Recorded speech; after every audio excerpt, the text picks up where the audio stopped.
Hello class 10। I hope you are doing well. जैसा कि आपको पता है, यहाँ पे हम लोग अपना शानदार तरीके से जो क्वाड्रेटिक क्वेश्चन था उसके सारे क्वेश्चंस को कर लिया है। अगला जो चैप्टर आपका होगा वो होगा चैप्टर नंबर 5, जिसका नाम होगा अर्थमेटिक प्रोग्रेशन। क्या नाम होगा? Arithmetic progression. अब इसको आपको समझना है। आज की क्लास में हम लोग क्या करेंगे, इसके सारे कंसेप्ट को समझ लेंगे, है ना। इसकी जो छोटी छोटी सारी बातें हैं वो कर लेंगे, फिर अगली क्लास में हम सारे शानदार तरीके से सारे क्वेश्चंस को करेंगे। तो चलिए समझ लेते हैं कि अर्थमेटिक प्रोग्रेशन जो है ये किस बला का नाम है और हम इसको कैसे आसान तरीके से सॉल्व कर सकते हैं। तो चलिए देखते हैं। आपको जो सबसे पहली बात सीखना होगा कि एक्चुअली में ये सीक्वेंस क्या होती है, ये सीरीज क्या होती है और ये प्रोग्रेशन क्या होती है।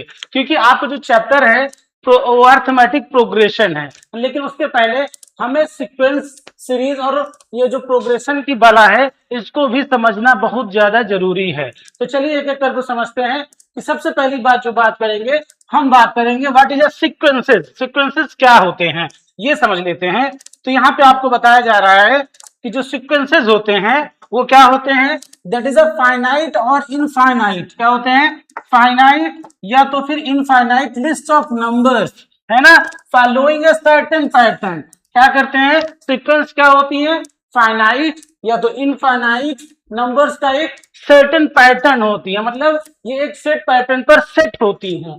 जैसे एग्जांपल के तौर पे आपको यहाँ पे दे रखा है 1 2 3 5। क्या दिया रखा है?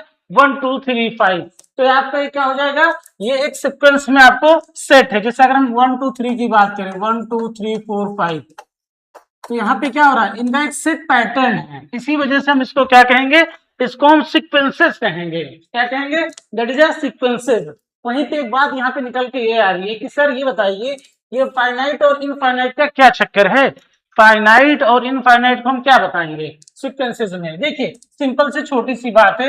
अगर आपसे कोई फाइनाइट की बात करें, है ना, कोई भी सीक्वेंसेस अगर दे रखा है उसको हम फाइनाइट कब कहेंगे? तो मान लेते हैं ऐसे लिखा है 2 4 6 8, फिर डॉट डॉट डॉट डॉट करके आपको मान लिया दे दिया 22। लास्ट टर्म कौन सा हो गया?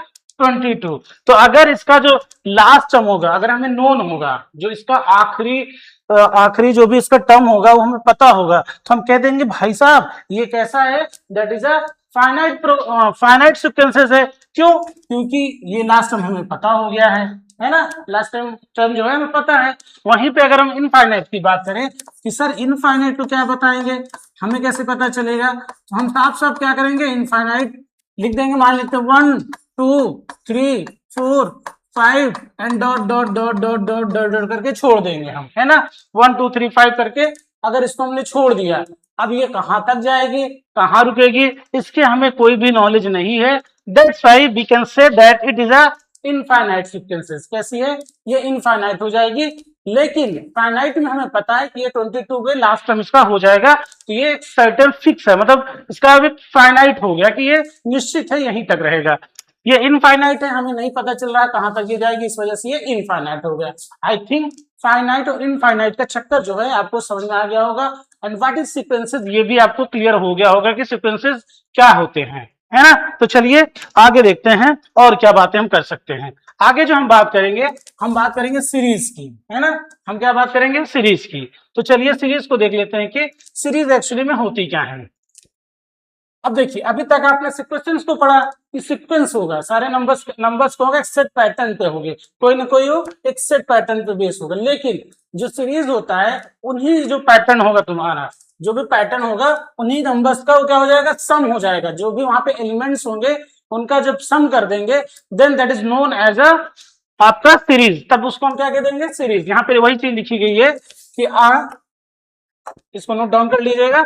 अ series is the sum of the elements in the corresponding sequences, मतलब जो भी आपको सीक्वेंसेस गिवन होगा उनका सम हो जाएगा। जैसे एग्जांपल के तौर पे आपको वहां पे 1 2 3 4 दे रखा था, आपको इन्हीं का क्या कर देना, सम ऑपरेटर के साथ ऑपरेट कर देना, सम का यहाँ पे साइन लगा देना है। तब ये क्या बन जाएगा? तब भाई साहब ये सीरीज बन जाएगी। क्या बन जाएगी? सीरीज बन जाएगी, है ना। Each number in a sequence और series is called the term. अब इसमें जो भी सारी बातें से वन हो गया, आप इसको एक टर्म बोल देंगे। सेकंड को टू को आप सेकंड टर्म बोल देंगे। तो ये सारे टर्म आपको कहा जा रहा है, ये सारे क्या होते हैं, टर्म होते हैं। तो आई थिंक सीक्वेंस आपको समझ में आ गया, आपको सीरीज भी समझ में आ गई होगी कि ये सीक्वेंस और सीरीज का चक्कर क्या है। ठीक है, चलिए अब देख लेते हैं प्रोग्रेशन। प्रोग्रेशन क्या होता है, how can you define a progression, progression को आप कैसे डिफाइन कर सकते हैं, है ना। देखो प्रोग्रेशन कुछ अलग से कोई वाला नहीं है, ये सीक्वेंसेस का ही एक पार्ट है, मतलब एक टाइप है। क्या है, ये जो प्रोग्रेशन है ये सीक्वेंसेस का ही एक टाइप होता है ना, वही बात लिखी गई है। A progression is a sequences in which the general term can be expressed using a mathematical formula, है ना।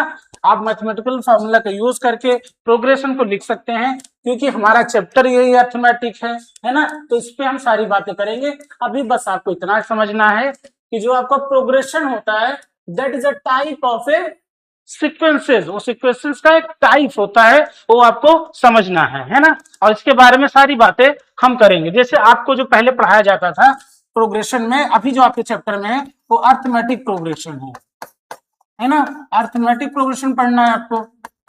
लेकिन अगर हम बात करें और कितनी प्रोग्रेशन हो सकती है, तो आप कहेंगे सर इसमें ना एक और होती थी पहले, ज्योमेट्रिक प्रोग्रेशन होती थी। आप आगे हो सकता है क्लासेस में पढ़ेंगे, ज्योमेट्रिक प्रोग्रेशन होती है। एक और टाइप आपकी होती है that is a harmonic progression. कौन सी, that is a harmonic progression, है ना। तो ये टाइप ऑफ प्रोग्रेशन है ना, ये होता है। लेकिन आपके सिलेबस में अभी कौन सी पढ़नी है, you have to read about the arithmetic progression. आपको कौन सी पढ़नी है, आपको केवल और केवल अर्थमेटिक प्रोग्रेशन पे ही अभी फोकस करना है, यही हमारा सिलेबस में है। आई थिंक आपको समझ में आ गया होगा कि व्हाट इज सीक्वेंसेस क्या होती हैं, व्हाट इज सीरीज क्या होती हैं, एंड प्रोग्रेशन क्या होती है, और प्रोग्रेशन कितने टाइप की होती है। ये सारी बातें हमने साफ साफ शब्दों में आसान तरीके से जो आपके सिलेबस में है उसके बेस पे हमने आपको समझा दिया है, बता दिया है। चलिए अब देखते हैं कि व्हाट इज अर्थमेटिक प्रोग्रेशन, है ना। अब हम अपने चैप्टर की तरफ आ जाते हैं और समझते हैं कि व्हाट इज अर्थमेटिक प्रोग्रेशन। देखिए अर्थमेटिक प्रोग्रेशंस को आप कई तरह से डिफाइन कर सकते हैं, बट इसका जो सबसे आसान तरीका है, आप कह सकते हैं कि an arithmetic progression is a progression in which the difference between two consecutive term is always constant. मतलब क्या हुआ, कहने का मतलब ये इतनी सी बात समझा रहे हैं कि अर्थमेटिक प्रोग्रेशन में क्या होता है, जो दो कंसेक्यूटिव टर्म होंगे, कंसेक्यूटिव मींस क्या होते हैं, जो लगातार आपके दो टर्म होंगे उनका जो डिफरेंस होगा दैट इज ऑलवेज कांस्टेंट। वो हमेशा क्या होगा, वो हमेशा फिक्स होगा, वो चेंज नहीं हो सकता है। अगर किसी को अर्थमेटिक प्रोग्रेशन होना है तो उसके जो सारे टर्म होंगे, उनके जो सारे टर्म होंगे उनका जो कंसेक्यूटिव टर्म का जो डिफरेंस आना चाहिए दैट शुड ऑलवेज कांस्टेंट, वो हमेशा फिक्स एक ही आना चाहिए, तभी उसको हम अर्थमेटिक प्रोग्रेशन कह सकते हैं, है ना। तभी हम उसको अर्थमेटिक प्रोग्रेशन कह सकते हैं। एग्जांपल समझाते हैं, अभी आपका पूरा दिमाग खुल जाएगा अच्छी तरीके से। देखिए एग्जांपल लेते हैं, समझाते हैं अर्थमेटिक प्रोग्रेशन क्या होता है। जैसे मान लेते हैं यहाँ पे आपको दिया गया एग्जांपल, इसी को ले लेते हैं और इसको सॉल्व कर लेते हैं, है ना। आपको दे रखा है 2, 5, 8, 11 एंड 14, है ना। अब इसकी कंसेक्यूटिव जो टर्म है उनका डिफरेंस करें, मतलब एक तो पहला टर्म आपका 2 हो गया, सेकंड आपका 5 हो गया, है ना। तो आपको बाद वाले मतलब ये A1 टर्म हो जाएगा, है ना। चलिए अभी हम A1 A2 की बात नहीं करते क्योंकि उसके बारे में बात नहीं हुई, अभी उसके बारे में बात करते हैं। पहले बस इतना समझ लेते हैं कि ये 5 है ये 2 है, अगर हम 5 और 2 का डिफरेंस करेंगे तो कितना आ जाएगा, 3 आ जाएगा, ठीक तो है। अच्छा अगला देख लेते हैं, अब इसका प्रीसीडिंग कौन सा है, 8 है, तो 8 और 5 को अगर हम माइनस करें तो उसको भी 3 आना होना पड़ेगा, किसके लिए, तो बी अर्थमेटिक प्रोग्रेशन होने के लिए। तो अगर हम 8 - 5 करेंगे 3 आ गया सर, ये भी 3 आ रहा, बिल्कुल सही बात है। अच्छा एक और चेक कर लेते हैं, अगर हम 11 में से 8 माइनस करें, 11 में से 8 माइनस करें, ये भी 3 आ तो रहा, ये सारे नंबर्स क्या आएंगे, ये सभी फिक्स आएंगे, ये सभी कांस्टेंट आएंगे और एकदम फिक्स वैल्यू देंगे, है ना। तो हम कह सकते हैं सर ये जो एग्जांपल दे रखा है वो किसमें है, that is in the form of arithmetic progression form में है। अब आई थिंक आपको इसमें कोई भी दिक्कत नहीं होगी, आपको सब इतना सा देखना है कि अगर कोई भी प्रोग्रेशन का कॉमन डिफरेंसेस क्या है, सारे टर्म का जो डिफरेंस आ रहा है वो कांस्टेंट यानी फिक्स आ रहा है, तो हम उसको क्या कह देंगे, दैट इज अर्थमेटिक प्रोग्रेशन, है ना। चलो अर्थमेटिक प्रोग्रेशन हमने समझ लिया। अभी हम क्वेश्चंस करेंगे बहुत सारे, तब आपका डाउट और भी क्लियर हो जाएगा। इसमें वैसे डाउट वाली कोई बात होनी नहीं चाहिए, है ना। चलिए आगे बढ़ते हैं। अगर हम आगे बात करें कि अर्थमेटिक प्रोग्रेशन में आपको क्या करना है, जो मेन चीज आपको करनी है, जो हमेशा फिक्स वैल्यू आ रही थी उसको हम क्या बोलेंगे, that is known as a common difference. जो उस क्वेश्चन में भी एग्जांपल आपको समझा रहे थे, उसमें क्या हो रहा था, सारे जो टर्म आ रहे थे वो क्या आ रहे थे, वो सारे थ्री आ रहे थे। तो उस थ्री को ही आप क्या कह सकते हैं, कॉमन डिफरेंसेस, या आप कह सकते हैं, फिर से इसको समझ लेते हैं, आप कह सकते हैं the difference between two consecutive term in N AP which is a constant, जो कि कांस्टेंट होगा, is known as the common difference, है ना। उसको हम क्या बोलेंगे कि उस एपी का वो कॉमन डिफरेंस है ना। जैसे आपको यहाँ पे दे रखा है कि जो आपको एग्जांपल 2, 5, 8, 11, 14 का जब हमने डिफरेंस निकाला था तो 3 आया था, उसी को हम क्या बोल देंगे, that is known as a common difference, उसी को हम कॉमन डिफरेंस नाम दे देते हैं, है ना। अब यहाँ पे एक बात निकल के आएगी, अगर आपका कॉमन डिफरेंस आ गया जिसको हम किससे रिप्रेजेंट करते हैं, डी से रिप्रेजेंट करते हैं। कॉमन डिफरेंस किससे रिप्रेजेंट करेंगे, रिप्रेजेंटेड बाय डी, लिख देते हैं that is represented by D. D से या स्मॉल डी लिख देते हैं, स्मॉल डी ज्यादा अच्छा है, ठीक है, स्मॉल डी दिखा देते हैं। अब यहाँ पे एक बात निकल के आ रही है, अगर सर उनका कॉमन डिफरेंस पॉजिटिव आ जाए, अभी जैसे आया था 3 आया था भाई, 2, 5, 8, 11, 14 में सबका डिफरेंस कितना है, 5 में से 2 गया 3, 8 में से 5 गया 3, 11 में से 8 गया 3, 14 में से 11 गया, दैट इज 3। तो आप ये देख रहे हैं कि सबका कॉमन डिफरेंस कितना आ रहा है, 3 आ रहा है। तो अगर 3 कैसा नंबर है, 3 इज अ पॉजिटिव नंबर। अब पॉजिटिव जब आ जाएगा ना तो आप क्या देंगे, जो एपी बनी है arithmetic progression, that is a increasing form में है। कैसी फॉर्म में है, that is a increasing form में है। आप यहाँ पे इंक्रीजिंग याद रखना है, इंक्रीजिंग आपकी होगी, यहाँ पे आप देख भी रहे होंगे 2, 5, 8 ये इंक्रीजिंग फॉर्म में है। दूसरी बात कर लेते हैं, अगर मान लीजिए वो 0 आ जाए, कॉमन डिफरेंस क्या आ जाए, अगर 0 आ रहा है इसका मतलब हो गया कि एपी कैसी है, एपी इज अ कांस्टेंट, वो चेंज नहीं रही हो, मतलब हो गया जो भी एक टर्म होगा 5, 5, 5 ऐसे, ये सारे जो होंगे, ये सारे टर्म जो होंगे कांस्टेंट फिक्स होते रहेंगे, ये चेंज नहीं होंगे, that is known as a constant. इसको हम कह देंगे ये तो वेरिएबल ही नहीं है, सारी जो नंबर थी वही की वही है, तो इसलिए कॉमन डिफरेंस कहीं भी निकालेंगे तो 0 ही आपका आएगा, है ना, 0 ही आएगा। वहीं पे अगर मान लीजिए आपका नेगेटिव आ जाए, एपी क्या आ जाए, अगर एपी आपका नेगेटिव आ जाए, है ना, अगर सॉरी अगर आपका कॉमन डिफरेंस नेगेटिव आ जाए तो हम कहेंगे भाई साहब ये जो एपी आपने दिया था वो किस फॉर्म में है, that is a decreasing form में है। किस फॉर्म में है, डिक्रीजिंग फॉर्म में है। चलिए इसको एक एक एग्जांपल कर लेते हैं, तब आपका और दिमाग खुल जाएगा। देखते हैं एग्जांपल से। अगर मान लीजिए हमने एक एपी लिया, हमने कहा कि बेटा ये 4 है, हमने एग्जांपल लिया, अच्छी बात, एग्जांपल से आपको अच्छे समझ में आएगा। हमने कहा कि अच्छा एक काम करते हैं, एग्जांपल से पहले काम और कर लेते हैं, हम समझ लेते हैं कॉमन डिफरेंस को हम डिनोट कैसे करेंगे, लिखेंगे कैसे। तो सर जो फर्स्ट टर्म होता है एपी का, जो भी एपी आपकी मान लीजिए 2 है, 4 है, 6 है, 8 है, 10 है, 12 है ना, dot dot dot dot dot.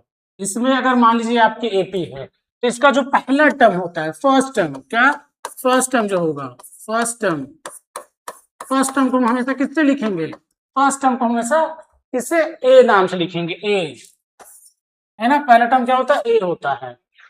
वहीं पे अगर हम, या आप इसको क्या ए कह सकते हैं अगर एक टर्म है, या तो फिर A1, A2 आप इसको कह सकते हैं, A1, A2, A3, A4 ऐसे नाम इनको दे सकते हैं, A5, A6, है ना। मान लीजिए और क्या करते हैं, अगर कॉमन डिफरेंस की बात करें, ये कॉमन डिफरेंस होता है, इसका जो फॉर्मूला होता है वो क्या होता है, कॉमन डिफरेंस का A2 माइनस A1, मतलब जो भी दूसरा टर्म होगा माइनस A1, है ना। तो इसमें का A1 ये हो जाएगा, और क्या होगा A3 माइनस A2 कर सकते हैं आप, है ना। ये सभी क्या आने चाहिए, अगर एपी है तो वो सभी इक्वल आने चाहिए, है ना। तो इनका आपको जैसे ये वाला था तो इसमें से इसको माइनस करेंगे, इसमें से इसको माइनस करते चले जाएंगे, तो आपको कॉमन डिफरेंस मिलता चला जाएगा। और इसको डिनोट किससे करते हैं, कॉमन डिफरेंस को डी से डिनोट करते हैं। तो डी इक्वल टू आपका क्या निकल गया है, A2 minus A1, first second term minus first term, है ना। ये आपका फॉर्मूला हो जाएगा, ठीक है। चलिए तो आपको जो भी सीरीज जहां भी आपको निकालना होगा, जैसे आपको मान लेते हैं यहाँ निकालना है तो A5 माइनस A4 ऐसा हमेशा याद रखना है, ठीक है। चलिए ये कॉमन डिफरेंस का फॉर्मूला हो गया, है ना। अब मान लीजिए ये वाली जो सीरीज थी किस फॉर्म में, जो आपको हमने एग्जांपल दिया था इसको आप किस फॉर्म में बोलेंगे, that is a increasing form में। क्यों? क्योंकि सर यहाँ पे जो डी आ रहा है कॉमन डिफरेंस जो आएगा 4 माइनस 2 करेंगे तो 2 आ जाएगा, क्योंकि ये पॉजिटिव है, 2 क्या है पॉजिटिव है, तो ये इंक्रीजिंग फॉर्म में है। वहीं पे अगर दूसरा एग्जाम्पल ले लें, ये पहला था, दूसरे की बात करें, अगर हम दूसरे की बात करें तो दूसरा आपका क्या आएगा, दूसरा आपका आ जाएगा 0 की बात कर रहा था आप 6 ले लीजिए, 6 कोई भी एक कांस्टेंट हम लेते चले जाइए, तो ये क्या आ जाएगा आपका कॉमन डिफरेंस हमेशा इसमें क्या आएगा, डी इक्वल टू निकालेंगे तो 2 माइनस 7 करेंगे that is equal to 6 minus 6 क्या आ जाएगा 0 आ जाएगा, है ना। तो ये कांस्टेंट हमेशा रहेगी। वहीं पे अगर तीसरा का ले डिक्रीजिंग फॉर्म वाला, तो आप ले लीजिए, मान लीजिए आपने 8, आप क्या ले लो, चलो आप 14 ले लो, आप क्या ले लो, आप ले लीजिए 11 ले लीजिए, है ना, 8 ले लीजिए, 5 ले लीजिए, ऐसे ऐसे करके। तो अगर यहाँ पे कॉमन डिफरेंस निकालेंगे तो क्या आएगा आपका, डी निकालेंगे तो A2 माइनस A1 लिखेंगे, A2 यहाँ पे आपका 11 हो जाएगा, 11 और माइनस 14 करेंगे तो आपके -3 आ जाएगा। तो यहाँ पे क्या हो रहा है, यहाँ पे आपका जो कॉमन डिफरेंस आ रहा है वो नेगेटिव आ रहा है ना, कैसा आ रहा है, नेगेटिव आ जा रहा है। तो इसका मतलब क्या हुआ, ये जो एपी होगी आपकी जो दे रखा है दैट इज ना डिक्रीजिंग फॉर्म, डिक्रीजिंग फॉर्म में आपकी हो जाएगी। तो आई थिंक आपको क्लियर हुआ होगा कि आपका इंक्रीजिंग होती है कब, वो आपकी कांस्टेंट होती है, और कब आपकी डिक्रीजिंग फॉर्म में होती है। तो ये 3 एग्जांपल थी कॉमन डिफरेंस के। चलिए आगे बढ़ते हैं, आगे समझते हैं और क्या क्या हम लोग बातें कर सकते हैं, ठीक है। चलिए आप इसको नोट डाउन कर लीजिए, या फिर आप इसको स्क्रीनशॉट लेके रख सकते हैं, आपको हेल्प करेगा, सारी डेफिनेशन आपको पता होगी तभी आप क्वेश्चन अच्छे से करेंगे।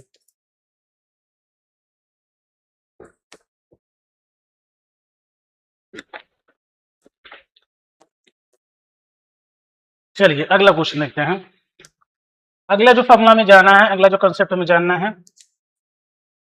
वो आपको जनरल टर्म ऑफ एपी देखना है, एनथ टर्म ऑफ एपी, है ना, एनथ टर्म ऑफ एपी देखना है आपको। तो इसका जो फॉर्मूला होता है, अभी सारे फॉर्मूला भी आप लिख लीजिए, सारे फॉर्मूले क्वेश्चन कराए जाएंगे। टी एन इक्वल टू होता है A plus N minus 1 into D, है ना, आपको बताया गया है ए आपका पहला टर्म होता है, एन नंबर ऑफ टर्म्स हो जाएगा आपका, और डी जो हो जाएगा आपका कॉमन डिफरेंस हो जाएगा। तब ये फॉर्मूला आपको याद रखना है, अगर nth टर्म निकालना है हमें तो आपको ये फॉर्मूला याद होना चाहिए कि nth टर्म इक्वल टू होता है A plus N minus 1 into D common difference. वहीं हम अगर हम जनरल फॉर्म 1 एपी की बात करें कि एपी किस फॉर्म में होती है, तो आप कह सकते हैं सर पहला टर्म ए होता है, दूसरा ए प्लस डी होता है, अगला ए प्लस 2 डी होता है, और अगला ए प्लस 3 हो जाएगा, ए प्लस कितना 3, इस फॉर्म में आपकी एपी बनती है। आपको कभी भी एपी माननी होगी तो इसी फॉर्म में आपको माननी है। पहला टर्म ए, फिर कॉमन डिफरेंस ऐड करेंगे, इसमें 2 टाइम्स ऑफ कॉमन डिफरेंस, इसमें 3 times of common difference add होता जाएगा, है ना, ऐड आपका होता जाएगा। तो ये general form of an AP होता है ना, एपी इसी फॉर्म में आपकी सारी होती है, ये इसका जनरल फॉर्म होता है, और ये nth टर्म का आपका फॉर्मूला है। अब इस पे हम क्वेश्चंस कराएंगे, अभी आप केवल फॉर्मूला याद रखिए और ये जानिए कि nth टर्म इक्वल टू होता है आपका पहला term plus n number of terms कितने, उनमें से आपको एक माइनस करना है इनटू कॉमन डिफरेंस, आपको ये फॉर्मूला अप्लाई करना है। आपको जो भी टर्म दिया रहेगा उसको आप निकाल सकते हैं, है ना, जो भी nth टर्म आपसे पूछेगा आप उसको फाइंड आउट कर सकते हैं, है ना। चलिए आगे चलते हैं, हमने फॉर्मूले देख लिए हैं, अगली बात समझ लेते हैं, sum of terms in N AP, है ना। आपको समझना है कि सम ऑफ टर्म्स एपी का सम का फॉर्मूला क्या होता है, that is equal to S N equal to N by two, 2a plus N minus 1 into D होता है। आप उसको नोट डाउन करेंगे, आपका फॉर्मूला है, आप में भी ये प्रूविंग नहीं है तो प्रूविंग के चक्कर में आपको भी नहीं पढ़ना, आपको डायरेक्ट इस फॉर्मूला को याद रखना है ना, कि सम ऑफ, अगर एन टर्म दे रखा है आपको तो उसके आप सम कैसे निकालेंगे, है ना, सम आपको कैसे निकालना है। अगले क्लासेस में, अगली क्लास जो होगी आपके, इस पे सारे हम क्वेश्चंस कराएंगे एक एक करके, अच्छे से पकड़ के भी आपको केवल फॉर्मूले देखना है और नोटेशन देखना है कि एन क्या होता है, नंबर ऑफ टर्म्स होगा, ए यहाँ पे क्या होगा आपका, ए इज द फर्स्ट टर्म हो जाएगा, है ना, डी आपका कॉमन डिफरेंस हो जाएगा। और ये भी सम का ही फॉर्मूला है, बस उस केस में आपको क्या होना चाहिए, यहाँ पे आपको लास्ट टर्म एल क्या होता है, दैट इज एल, एल आपका जो लास्ट टर्म होगा वो आपको गिवन होना चाहिए उस सीरीज में, है ना। एस एन इक्वल टू होता है N by two A plus L, ये क्या है, तो पहला टर्म हो जाएगा फर्स्ट टर्म, और एल आपका लास्ट टर्म हो जाएगा। उस केस में अगर आपको सम पूछा है तो डायरेक्ट हम ये फॉर्मूले से निकाल सकते हैं। आई थिंक ये दोनों फॉर्मूला आपने समझ लिया, लिख लिया होगा। अगली क्लास में हम लोग इससे सारे क्वेश्चन रगड़ के करेंगे, ठीक है। चलिए अगले सॉल्व करते हैं। अर्थमेटिक मीन क्या होता है? अर्थमेटिक मीन का मतलब ये होता है, सिंपल सी बात होती है कि arithmetic mean is the simple average of the given set of numbers. क्या होता है? जितना भी, ये क्या होता है अर्थमेटिक मीन? जो भी सेट ऑफ नंबर्स दे रखा है उनका एवरेज होता है। अर्थमेटिक मीन क्या होता है? जो भी नंबर्स आपको दिए रहेंगे उनका क्या करना है, सेट ऑफ नंबर्स का सिंपली आपको एवरेज निकाल लेना है, उसी को हम अर्थमेटिक मीन कहते हैं। जैसे एग्जांपल से आपको समझाएं, इसका फॉर्मूला लिख लेते हैं। अर्थमेटिक मीन का जो फॉर्मूला होता है,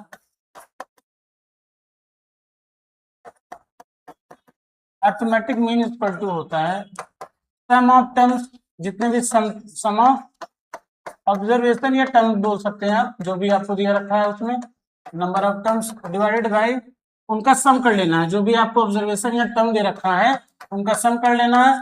आपको क्या करना है, उसको नंबर ऑफ टर्म से डिवाइड कर देना है, नंबर ऑफ टर्म्स या ऑब्जर्वेशन से डिवाइड कर देना है। तो आपका क्या निकल के आ जाएगा, तब आपका चुपचाप मीन निकल के आ जाएगा, that is known as arithmetic mean. ये क्या होता है? सिंपली आपका एवरेज होता है। जैसे एग्जांपल से आपको समझाएं, एकदम आसान फॉर्म लेते हैं। जैसे मान लीजिए 2 4 6 8, ये आपका कोई मान लीजिए गिवन सेट ऑफ नंबर है, इसका एवरेज हमें निकालना है। तो हम क्या करेंगे, हम करेंगे अर्थमेटिक मीन का फॉर्मूला क्या होता है, सम ऑफ ऑब्जर्वेशन या सम ऑफ टर्म्स। तो सम ऑफ टर्म कर देंगे 2 + 4 + 6 + 8 कर देंगे। नंबर ऑफ टर्म्स कितने हैं, 1 2 3 4, 4 है, इसको 4 से डिवाइड कर देंगे, सम कर लेते हैं। 4 2 6 6 6 कितना, 12 12 20 20 अपॉन 4 करेंगे तो आपका कितना आ जाएगा, 5। तो ये जो सेट ऑफ नंबर्स था 2 4 6 8, उसका जो हमने अर्थमेटिक मीन निकाला दैट इज 5, वो आपका 5 आ गया, दैट इज अर्थमेटिक मीन आपका ये हो जाएगा।